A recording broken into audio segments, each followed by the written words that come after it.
Join us for the Paranormal Rockdown. We kick off the event Friday, July 18th from 4 p.m. to 11 p.m. at Main Street Music in Brooklyn, Wisconsin, where we feature bands Left on Red, Switchblade Saturdays, Etched in Embers, Fiction We Create, January, Again We Rise, and our headliner Green Jelly. Saturday, July 19th, starting at 11 a.m. at Broadhead Manor in Broadhead, Wisconsin, we have our Paracon featuring Dave Schrader, Sam Beltrusis, Scotty Rourke, Dustin Perry via Zoom, Sarah Lamos, Nick Simons, Kenneth Drake, Stream Beacon TV, Dark Realm TV, and over 30 more great guests you won't want to miss. We have over 40 vendors, speakers, workshops, gallery readings, and so much more. A special thank you goes out to each of our sponsors.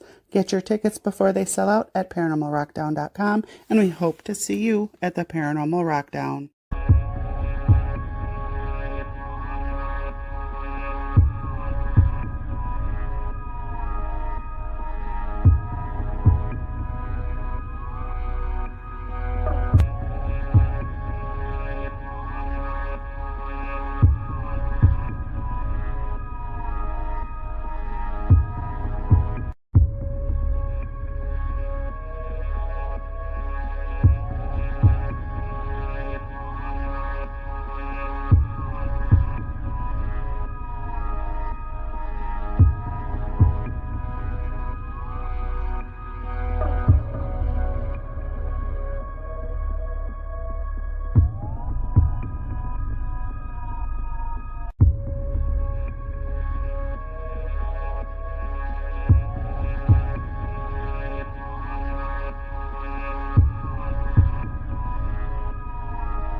Hello, everyone. My name's Sean Ellis, and I am filling in for Ms. Gwen John tonight. And I'm going to introduce your host to Bridging the Seen and Unseen, Mr. Shane McLain. Hey, guys. Hey, thank you for showing up. Thank you for tuning in to Bridging the Seen and Unseen. I am so excited about tonight. My guest is probably one of the best people I've ever had the pleasure to get to know, and she is a world-renowned psychic, and her name is Kathrine Sorilos. So can we bring her on? Yep. Hi. Hey, how are you? Good. I'm glad to have you here. I've talked to you several times about coming on, and I know you're a very busy woman, but I always start the show out. Can you tell everybody this a little bit about yourself? Okay. Where do I start? I'm the founder of Oracle Whispers. Also, I belong to a team called HungerNights Paranormal in Greece, and they've been a team. Well, I've been in the paranormal field for many years, and I just joined this team about a year ago. When I came back from, I lived in Scotland, and then I went to America for a few months, and then when I came back from America, I joined this team. So they're really great. They're a really great team. The way they do the paranormal investigations is exactly how they do them in America, with all the little gadgets and everything. So it's fun. It's fun with them. It's actually it's fun. It's serious, and we're not just a team. We're friends. We're like family, and that's what a team is supposed to be. Absolutely. I couldn't have said that better, and with everything that's going on in the paranormal field, I wish more teams would come together instead of splitting apart like they do. And it's refreshing to hear that you do have a team like that, that's family, because you really need to trust each other when you're out on these investigations. Exactly. Now that we're doing the 7-day experiment, I think I sent you that little video. We're doing a 7-day experiment. I did. Miss Kathrine, we were having so much trouble getting that video to download to a PDF. And to get it to break down, we were having so much trouble. It was through something we've never seen before. So the And, retransfer, the way I sent it to you. yeah, we were having so much trouble. I tried, Gwen tried. So what we're gonna do is we have to open up a whole nother thing to get it to actually download properly so we can see it. But we're gonna watch. Okay. We're gonna see it, and we're gonna put it. Those commercials that you saw, you're gonna see. You're gonna see yours on there soon. Okay. So the 7-day experiment. This is what happened. Well, it's the concept of the 28-day. The one that Tony Sparrow did, 28 Days Haunted. Yes. But it's the concept of what Lorraine Warren said, that you need to do actually to break down the veil, you need those 28 days. We are accelerating that a little bit, and we're doing it in the next, we're going to be doing it for 7 days only. Wow. But 7 days of deprived sleep. It's gonna be really hardcore. We're gonna have half the team in the control room. So this is all gonna happen at an escape room here in Greece. It's called the Darkwood Escape Room, and apparently the owners, the actors, the people that have come to play in the escape room, the players, they've all complained about being touched and hearing voices and seeing shadows, seeing different things, right? So they actually caught a few images in the control room in some videos when there was, when players were playing the game.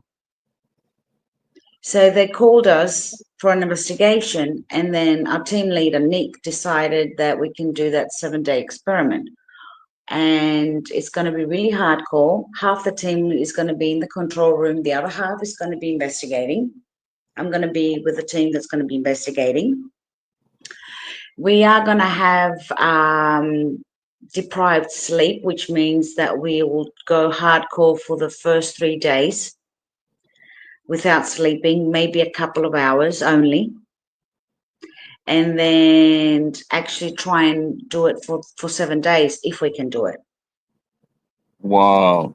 Yeah, now I know going deprived like that, taking yourself out, that's kind of familiar with the Estes method and stuff like that. It's deprivation. Do you think that is possibly dangerous in a hostile haunting situation? In our situation, we're going to have 2 nurses there as well, just in case one of us, starts hallucinating or seeing things or getting anger issues. In a very hostile situation, it is quite dangerous. You got to have people watching over you. You got to have, in the control room, my husband's going to be in the control room as well.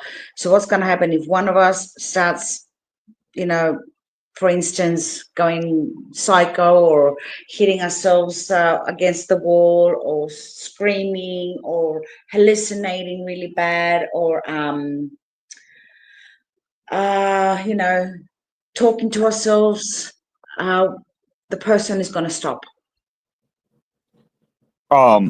The reason why I say that too is I have a friend who was doing a real hostile area, and his girlfriend was getting too into it, and she was walking around by herself with an EVP recorder, and she was getting something, and she got something, and she put it real close to her ear to hear, and an electric transference happened, and it got in and changed her completely.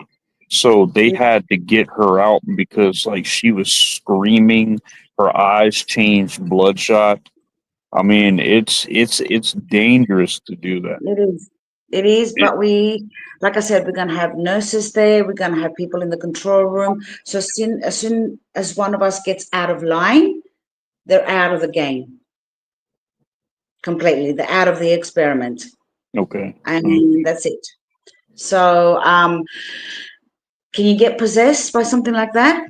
Can something overcome you? Yes. And it's got to do with, like you said, the electric currency. They say that if you start seeing like blue little lights or blue little like electrical lights in front of you or in your eyes or whatever, you've opened up the gateways, you've opened up the dimensions. So anything can pop in, or you can pop over to their side, or they can pop into your side. Good or bad? Yeah, exactly. Wow. So it can either pull you in, or it can pull you, or you can pull it into your dimension. Right. Or it can come in there and wreak havoc where you are. I can't imagine where that is. Now, with you being a trance psychic, with you doing that, can you explain that a little bit and exactly like, and I know you were talking about the gadgets and everything like that. Now, you being who you are, you probably don't use a lot of gadgets, do you? I don't use any gadgets. I hate them. You hate that? Okay, yeah. See, okay. They do my minding. They do my ears. I can't work with them. Sometimes I can work with not with a spirit box, but with a ghost tube. Like, yes, if I get some answers, but I don't usually give it any attention. Or the yes and no flashlights. That's the only things that are subtle for me that I might be able to work with. Other than that, a human being is a gadget. It's a human being has all the senses that a gadget has, and a human being is an EMF. They're an EVP. They're a REM pod. They're your yes and no questions. Every human being is like you're having the whole gadgets there. You know what I mean? So you don't need them. To me, you don't need them to an investigation. It's all And I flash. think yeah, I do agree with you. I'm old school. I'll be 48 at the end of this month, and I'm older than you. oh, yeah, but you'll stay young at heart. You're gonna be 150 before anything happens to you. You're an exception to that rule, I believe. But I'll be 48 and I'm old school. I had my first experience when I was 10 years old when I saw my grandfather. And I've always known that there's paranormal and I've always known that there's something out there and we can't really scientifically like put our finger on it and say what this exactly is, but I know it's there. And Yes. we would use old school stuff, like we would take red Solo cups and we would take and turn them upside down, two of them, and take ping pong balls and rub them against your head, and then you take them and put them on top of the top of the Solo cup, and if an entity got close to it, the static friction would cause the ball to move over to the side. So we didn't use a lot of those either. Now some of them are good, like your EVPs, your spirit boxes, REM pods. They're hit or miss, really. They're hit or miss. But there are some equipment that that is really useful in an investigation. And if you haven't tried the ones on your phone, you talking about Ghost Tube and stuff like that. Yeah. There's two that I would recommend. I would recommend Spirit Talker, and I would recommend Necrometer. Okay, I've got necrophonics on mine, It's and Necrometer. Is totally different. If you have someone running Spirit Talker and have someone running Necrometer, and you're asking questions, you'll see them start to sync in with each other. okay, synchronizing, right? Mhm. Okay, so I do have Spirit Talker on there. Like I've got so many apps, but I never use them. Mm-hmm. Like the necrophonics, as soon as I turn it on, it's like, oh no, I can't hear this. It's just like I Right. switch back. Right. So Necrometer and Spirit Talker, gotcha. Yep. That's what my wife and I use. We did an investigation. We got called by my dialysis center, and the Mhm. lady is a diehard skeptic there. Diehard skeptic. Well, there was a guy that sat in my chair when I wasn't there who was very suicidal, and he ended up committing suicide. And to find out it wasn't just him that committed suicide, his sister committed suicide, his mother committed suicide, his dad committed suicide. So he had a generational legacy there, and it caused such a havoc. I'm talking when Angie and I went in there, Miss Catherine, I'm telling you, across this wall, we were all on one side. Across this wall, I have never seen a shadow figure so big just stand up on a wall like this. And it was It was, such a dark energy in there. And mhm. it took what, Angie, what did it take us, what, 3.5 hours to 4 hours? Yeah, it took us 4 hours just to cleanse the entire building. I bet. Don't forget that in a place like that, where you go and have dialysis, right? There's a lot of people that go there that are sick. Hmm. So you have the thoughts in there, you've got their emotions in there, you've got some of them might never come out alive from there. There's death at the corner. Life and death tinkering each other. Exactly. So even by sitting in that chair, everybody, just say your chair, right, where you were sitting, everybody that's been sitting in that chair before you, they've all left their imprint, the residual imprint. So imagine all that enhancing. Of course, you're going to get that dark form. Hmm. They were getting touched. They were having some of the technicians that have been there for 30, 40 years. She went to go open the building one day, and she said either a black guy, how she described it was there was either a black guy or a black shadow figure like peeping at her from around the corner. And it was so like terrorizing to her. She actually called the cops up there. Yeah. The cops came and cleared the building or whatever. And then the lady that was a skeptic that came in, she was in the office by herself, and she had her hair pulled. She got touched. She got everything. And then next thing you know, they're calling me, and they're like, Shane, we really need your help. We are dead serious. Something's going on in a dialysis center. We know you can do something.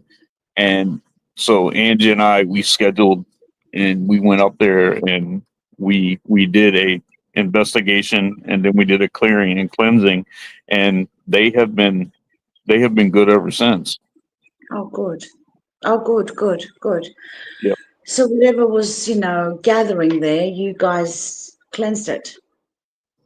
Well, he That needed to be doesn't. free. He needed to be free, because I mean, Mhm. if he committed suicide, he was stuck in a place, he probably didn't want to be, but he spent most of his time there. and Exactly. and So, and we were getting his name. We were getting his name over the spirit boxes. We were getting his mhm. name. We were getting his energy. We were feeling like when we would walk past his chair, whatever, you can feel like the coldness that was there. Our temperature gauges were going off. Our our ghost meter was going off, and I mean it really was an interesting night. And some people have told me that you can't do dialysis centers, and I don't think that's true at all, because if you can go and investigate a hospital, then you can investigate a dialysis center too. it's exactly the same. It's exactly the I know. same. And don't forget that souls that are trapped or they stay behind and don't move forward, they usually go to the places where they had most of the memories. So that person went to the dialysis center, maybe his home. They usually do a pattern. So he spent most of his time in the dialysis center. So yeah, and that's exactly what we were trying to explain, to them. I don't think it was a harmful. I think with the emotion behind his suicide, what caused him to commit suicide, and then the emotion of other people that have died there and things like that, I think it amped up into something more like an allegory, or more like an allegory or something like that that had created itself there, that manifested itself there. But once we figured it out and broke it down, it was pretty easy to really do the cleansing. But it took so long because I'm so meticulous with I do a very theological cleansing, and it took so long because you touch every single wall, every single mirror, you close all entryways, doorways, portals, all mirrors, every single chair, every single office, every single desk. I mean, every single thing in there got touched with holy water and holy oil. So that's, I believe in it. I know it works, and I know it worked there. So coming to America, I know the 7-day experience is in Greece. What's going to happen there? In Greece or in America? In America, when you come here. Okay. So we've been invited to the Rock Island Roadhouse Expo, and as VIP investigators. And we're going to be investigating. Well, we're going to do a presentation there. We're going to investigate. And then after that, we're going to be staying in America for about a month. And we are, from now, like in the next couple of weeks, we're going to book some of the venues. Like we're looking at the Monroe House, the Axe Murder House, Eddie Brown Manor, mainly in the Midwest, like around Iowa, Illinois, Chicago, Indiana. So mostly and mainly at the Midwest. So that's what we're going to be investigating there for about a month. Different places. There's some stronghold places there. There's some really. Are you guys hitting Kansas at all? No, because it's the distance, because we'll be traveling by car. We're going to rent a car. So, it's the distance going, because we'll be staying at my friend's house, Candy. Candy Slater. Yeah, exactly. So we'll be staying at her house, and moving back and forth will be, financially a bit hard. Right. I say because in Kansas is the infamous Sally House. Okay. How far is Kansas from Illinois, from Iowa? Well, Iowa's way up at top. Kansas is more. It really shouldn't be. Iowa takes a long time to go through. It really does. I mean, you talk about rolling hills with cornfields and stuff like that. That's Iowa. But I'm not sure exact. Can you look up how far it is, babe? Can you look it up real quick? But also in Mineral Wells, Texas, there is the Haunted Hill House. 6 hours and 43 minutes. It's 6 hours and 43 minutes from Iowa to Kansas. Right. Okay. Kansas, Dorothy, Kansas, Wizard of Oz, Kansas. That's it. Yep, Wizard of Oz. Everybody knows that. But the infamous Sally House is there, and I'm telling you, I know several very reputable teams that places like the Sally House and Haunted Hill House and the Axe Murder House, they wouldn't even let their teams in there because of what has happened to people in those places. Yeah. I've investigated them. I've investigated the old YMCA that now it's called the Rock Island I've investigated that place twice, 3 times. So this is going to be my 4th time. And I've investigated the Monroe House as well. You have. And You have. I have. And that was back in 2022. Not a very nice experience. No. As a psychic and trance medium, as soon as I went down to first of all, I don't know if you've been to that house. Have you been? I've been right to the outside of the axe murder house. I didn't get a chance to go on the inside. I was right there where the sign is, where it says axe murder house. I was right there. Yeah, no, not the axe murder house, the Monroe house. Oh, okay, all right. No, I haven't been there yet. No. So I haven't investigated the axe murder house. I've investigated the Monroe house, and it wasn't a good experience at all. I felt everything. I felt it was like a vortex. It was like you could see the spirits parading right through the house. You could feel them by the thousands just parading through.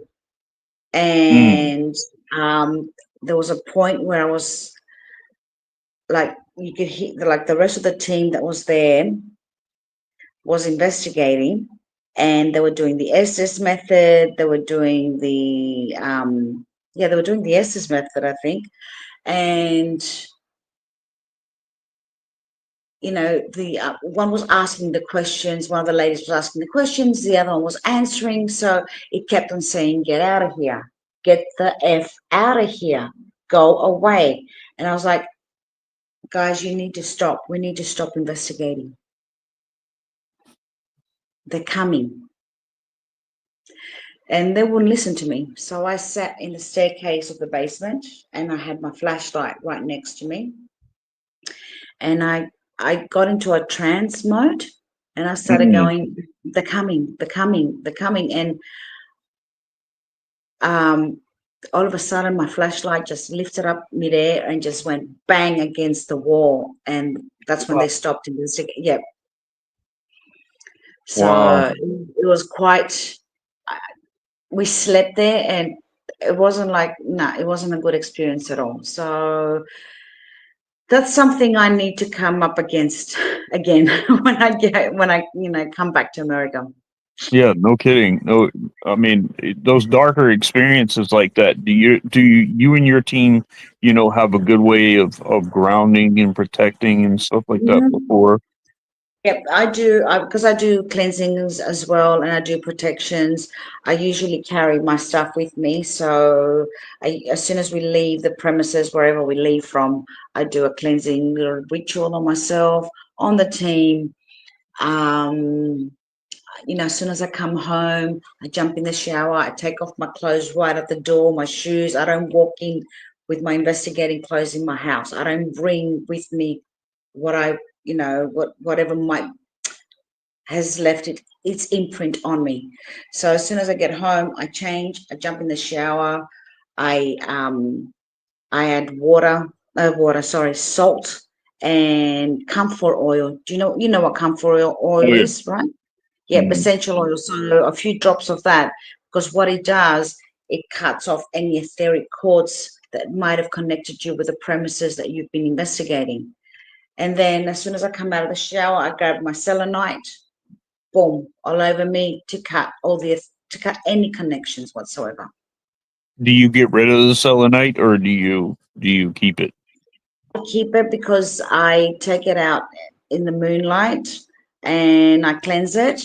And then I usually put it, because I've got a big one. And what I do is I usually put it on my other crystals to, absorb any negativity, because you can't wash it into water. So either I dump it in salt, or I put it on my other crystals, and then I take it out in the moonlight. And I usually take it on the moonlight when the moon is waning, so it can pull away any negativity, and then recharge when the moon is full. That's so interesting. That's so interesting. I've always said, if it works, if things like that work, crystals and things like that, just they've never really worked for me. But I haven't put my my whole trust and thought process into them either, because I am a theological minister, so when I go and I approach these, I approach them in a very methodical and theological way. But if it works for you, I think it's fascinating. When did you find out that you actually had a psychic ability? I'll tell you in a minute. What happens is, when I was with the Warren Legacy Foundation, I learned to work with all religions. I come from a background of Greek Orthodox, right? Yep, great, yep. So trust me, I've got on my stash right there with my crystals and all that. I've got a lot of oils, um, blessed oils that have come from Mount Athos. You know where Mount Oh yeah, Athos yeah, is? oh yeah, for sure. I've got little bottles like that, blessed oils from the priest from Mount Athos. I've got a big bottle of olive oil that's from the candle of Archangel Michael in Mytilene. Nice. So I've got, when it comes to different kind of encounters, depends on what I come across. I will use my weapons. That's what I call them. 100%. I have a whole kit. I use the whole kit. I use the white candles, the white archangel candles. I use frankincense anointing oil. I use holy water from Jordan River. I use a Saint Benedict crucifix. Hmm. There's so many things that I use in that kit that are just very beneficial, when you're doing a cleansing. So Exactly. I definitely understand that. And I think it's interesting to hear people and their methods on how they do a cleansing and everything. And I wish paranormal teams were more careful. And that's one thing that I try to do, working in the order that I work in, is to help paranormal teams, better ground themselves, better protect themselves before, during, and after an investigation. And I found a lot of them are lacking that. And I found a lot of paranormal teams that have tried to go and do residential cases, and they don't know to do anything but to investigate, and then they go Yeah, stir things up, and then they have to call somebody like me in to come fix what they did. I know exactly what you mean. And you know what else? The thing is, well, if you're going to the reason why I work with different religions and the way I work with them is because, say somebody calls you and it's a private property, a private residence, and they're Muslim, right? Because you have, like, they're all over the place, Muslims, Hindus, different religions everywhere. So you can't go with your cross to cleanse and bless a house that's Muslim. They're Muslim and you need to respect the religion. So what you're going to do is you're going to work with the Quran. Wow. And Wow. that's why I learned to work with, like, if you look at my library, I've got my library, I've got different books of different religions. Like, I've got the Quran, I've got the Greek Orthodox, I've got the Bible, I've got the little book of exorcisms in Latin. So yeah, I've got a mixture of religious books. That's the yeah. I use, I'm like I said, I'm very theological, so I use, and if I ever, I haven't ran into a case, with a Muslim or anything like that, but usually when I do a clearing and cleansing, I do it just with my wife and I, and then towards Mhm. the end, the people will come in, and then we do a finishing prayer and things like that over the family or whatever. But I can imagine, I mean, you have to take in all this knowledge to be able to help people right where they are. Exactly, exactly. So what was your question about? My psychic, Yeah. How, like, when did you find out? Like, how young were you? I was When 11.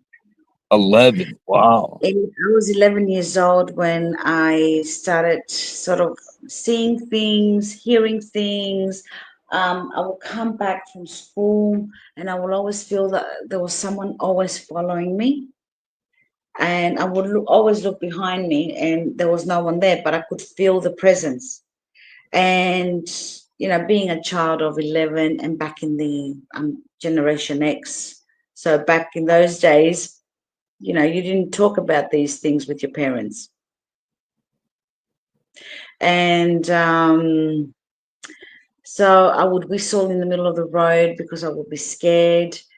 But my first encounter with the paranormal was when my auntie from my dad's side, she took my mother and myself to a monastery, the Saint Cypriot monastery here in Greece.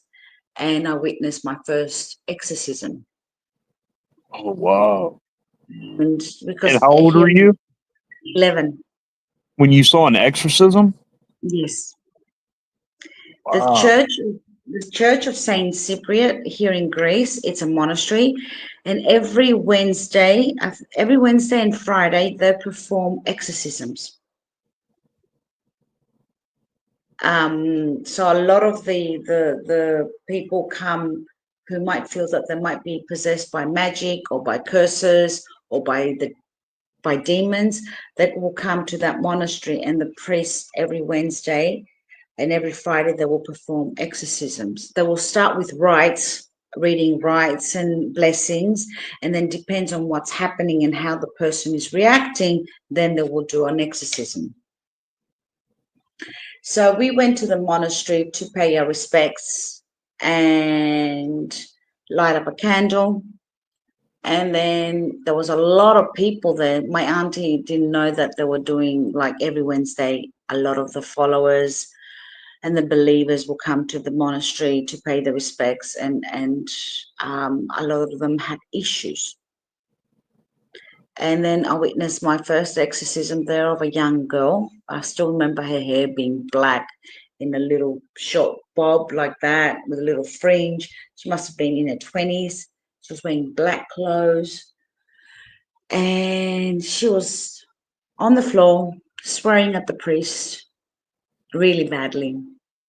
The priest, you know, it's like you're seeing in the movies, you know, throwing the holy water, reading the rites, reading the exorcism, and she bent her back in a way I've never seen in my life. And that she had 4 big men holding her down, and they couldn't hold her down. Oh, yeah. So all that, being a psychic and being an empath, actually, being an empath, because when you're 11 years old, you're an empath, you're not a psychic yet. So being an empath, I could feel everybody's vibration in there, everybody's thoughts, and Fear. I could hear the thoughts, I could hear their emotions, their heartbeats. I could feel the girl, how she was feeling inside her, and I couldn't breathe. So I came out of the church and I sort of passed out. There was too much emotion for me. Wow. And then at the age of 15, I had my first real apparition. My best friend then, we're not friends anymore, but because I was born and brought up in Australia by, you know, by Greek parents, and so the Greek element was really strong in our house. So we were living in the street. We had a lot of Greek families there, right? Where we were living in Sydney, Australia, and my best friend then, Kerry, her father committed suicide, and he committed suicide in the garage, right? He hung himself. So our neighbor, her mother, she started calling out my mum and my dad to come over quickly. We were only like 2 houses away. So she was running around like crazy in the middle of the street calling my mum and dad. So it was my mum that actually cut the rope off his, of her dad. So they kept it hush hush. No one, especially around the neighborhood, and being in the Greek community, it didn't sit well somebody in the Greek community committing suicide. And after the 40 days, because we do the 40 days and the 50 days until the soul passes over, etc. So after the 40 days, after his funeral, 40 days later, Kerry said to me, why don't you come over and sleep at my house? We can watch a movie, we can sit around, etc. So she never spoke about what her father did. She never said anything to me. But, from hearing it around, from like conversations from my mum and dad, I sort of picked up a few things. And then as I was sleeping in Kerry's room, in her bed, I felt something pull my covers. And then I sort of pulled them back up, and then I felt it pulling back down again. So I started covering my head like every kid does at the age of 15. You think that protects you? Exactly. So I sort of peeked and I saw her father as I see you at this moment, like full solid apparition. And he started telling me, Kerry was actually sleeping, and he started telling me the reason why he committed suicide. He had cancer in the bones, he was in a lot of pain, so he couldn't handle the pain, so he decided to take his own life. So he didn't tell his family about any of that? This is the funny part. He left a little note. Which when my mother opened up the garage, well, not my mother, his wife opened up the garage and found him hanging from the garage, from the noose. The wind blew the little paper underneath the fridge that was in the garage. So it was a little piece of paper where he wrote everything down. And he said to me, there's a little piece of paper where I've written everything down, and the reason why I committed suicide and everything that's been happening, tell them it's behind that fridge. So, and then he left. And then I woke up Kerry and I said, Kerry, your dad was here. She was looking at me like crazy going, what do you mean? I said, I saw him as a ghost. And she was sort of looking at me like I was going crazy. I said, let's get up and go into the garage. There's a note that your father has left. And as soon as we pulled the fridge, there was the note. Explaining everything. After that, Kerry sort of got scared. She stopped talking to me, stopped hanging around. After you told her that? After I told her that. Yeah. Like, back in the 1980s, I was 1985, 82, 83, 84, 85, 1985, 85, 86. So, yeah. And then ever since then, I after that, well, before that, when I was because when we went to the Greek monastery here in Greece, when I was 11, because we stayed in Greece for a few years as well. We're going back and forth, Australia, Greece. I did some seminars at the age of 11, 12 before we went back to Australia, and they were called psychodynamics. And that's where I learned how to use my abilities, how to do telekinesis, remote viewing, hypnosis. It enhanced my abilities even more. And then we went back to Australia, and then I came back to Greece in 1994, then went back and then back again. I've been everywhere. It's fascinating to me. It's fascinating because I've always wondered, because like I told you, I get premonitions and visions, and what I get is not something that I asked for. I wish I didn't get them, but they have turned out to save people.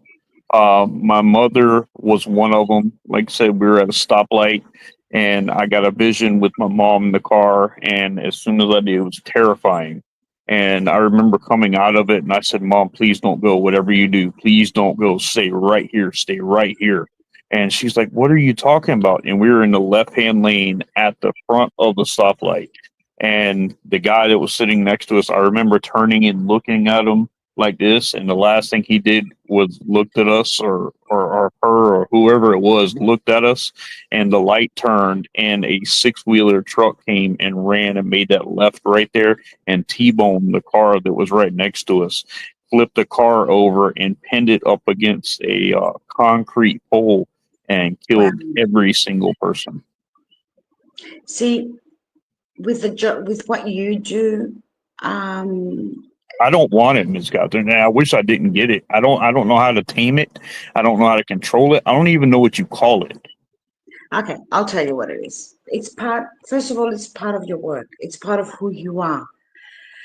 What you do, Shane, is you help people, you guide people, you teach people, you do cleansings, you do protections. Look at it as a prophet of God. So it's like you've got a job to do. So this is like a gift given to you, because we all have gifts. Every single person has gifts. We're born with our gifts. They're imprinted in our DNA. We have our spiritual gifts and our psychic gifts, and they're both imprinted from day one in our DNA. So doing what you do the work of God. So what did God have? He had prophets. So what you're doing, you're having premonitions and precognitions. Premonitions is when you can actually feel that something's coming, something's going to happen, but you can't exactly pinpoint what it is. A precognition is when you know exactly what's going to happen. So you've got both. You have your premonitions and your precognitions. And they happen so fast. They happen so fast. I mean, it comes out of nowhere. My ears will start ringing, and then it goes from ringing, and then I go into almost a dream-like state for I don't know how long I'm there, but it happened with my wife, with her father. I had one like that, and I told her, and I said, "Angie, I said, we have to get out of here. You have to get out of here right now." And she was like, "What?" And she was getting herself together. And sure enough, I mean, like, her dad was a pretty bad man, and he showed up with a bunch of bikers, and they had Angie surrounded. And I mean, it could have got really, really bad. Could have been really bad. It could have gotten worse.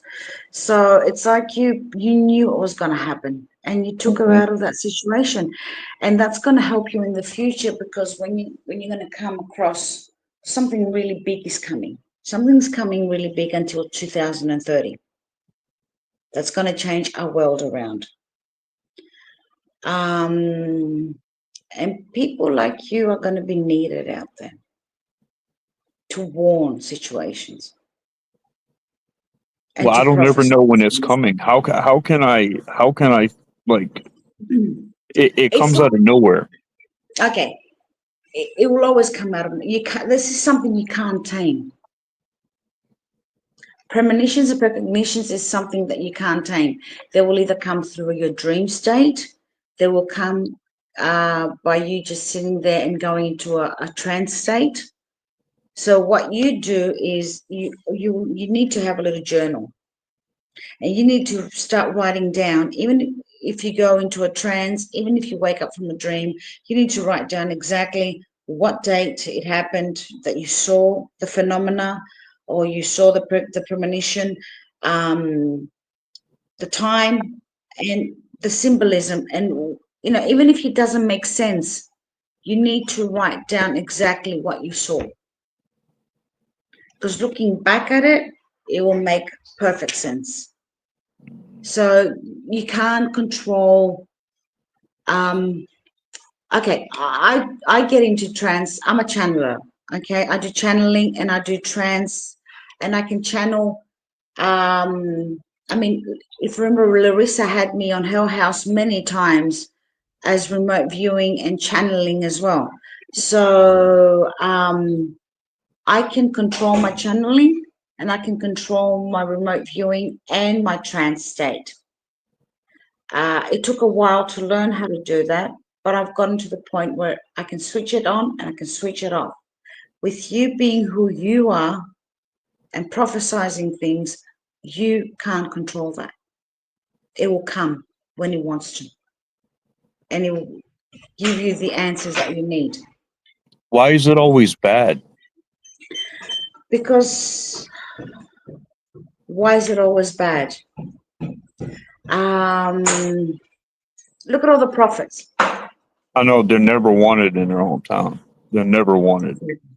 Exactly. And they always prophesized the worst and whatever was coming and the wrath of God and the pain. Look at Nostradamus. He was a prophet. Yep. He would scry through water and he will go, the water helped him go into a trance state. And it will be like he'll be able to see visions he was able to see visions through the water when he was going to it. Because what he did with the candle and the water is another gateway, like a mirror. So, and water is opens up a lot of gateways to other dimensions, right? So, and it carries emotion, etc. The mirror does exactly the same thing. It helped him more to be able to see things. With you, it comes like that, naturally, like it did with prophets. And if you go back and read it, what Nostradamus predicted, not everything was good. Yeah, yeah. And I wish I like I said, I don't really know how to control them. One of the last ones that I had was in my dialysis center, and I was sitting next to a guy who was a deaf and mute, and he was sleeping next to me, and the nurse came through with the blood bank. That's where they pull the needles out, and whatever blood is left over in the bank, it goes into the thing. And she knocked it over, and the blood went underneath his chair. And as soon as that happened, I had one. And I thought it was towards the nurse. And I told her, I said, listen, I said, I don't know what it is. I said, but I saw it looked like tubes in front of me, and I saw blood being pumped in and out of the tubes like this. I said, I don't know what that means, but I have to tell you. And I couldn't have told the mute guy anyway.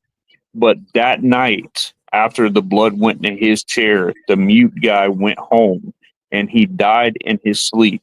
And when they did the autopsy of him, he had blood in his lungs. So what I saw was the blood filling up his lungs. Exactly. You saw it as tubes, but see, sometimes we can't interpret what we see.